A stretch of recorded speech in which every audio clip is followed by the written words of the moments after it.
Yay, out of gas na, malapit na to. So magpagas muna tayo. Ay. Dito nga pala sa Australia, kung magpapagas ka, unlike dun sa in Philippines, dito kasi self-service. Walang magsa-serve sa'yo ng paggagas.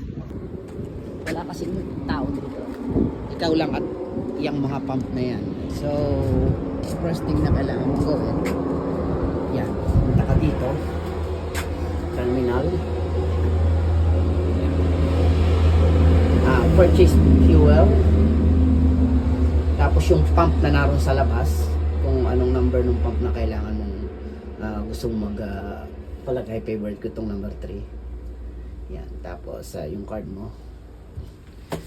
Ayan, kunin ko muna yung card ko at yung amount kung magkano. $50 lang sa akin.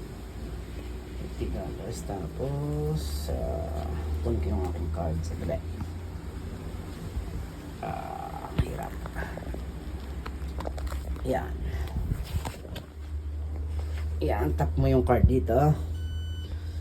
Processing.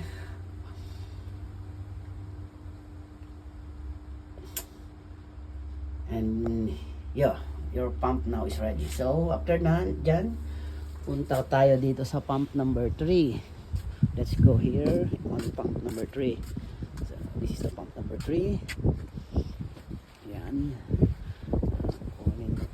Take this. Yan. And then it's ready to fuel. So $50. Oops.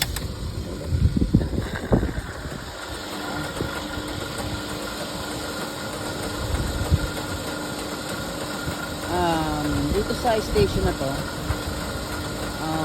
you need to pay first before you fuel. Then dun sa ibang pump station, like Roadhouse, may mga tao naman doon, may mga cashier doon. So okay lang na mag-fuel ka muna, then after that saka ka magbayad. But in here, this pump station, yan, wala kasing tao dito, yun lang, booth na yun. Tapos itong mga pump station, so kailangan mo muna magbayad bago ka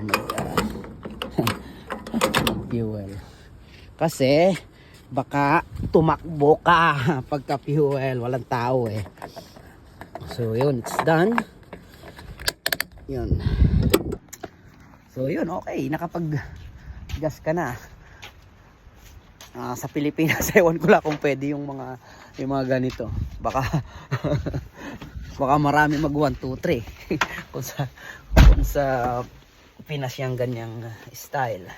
Lalo na dun sa mga pump station na pwede ka munang maggas, then saka ka magbayad dun sa cashier sa loob.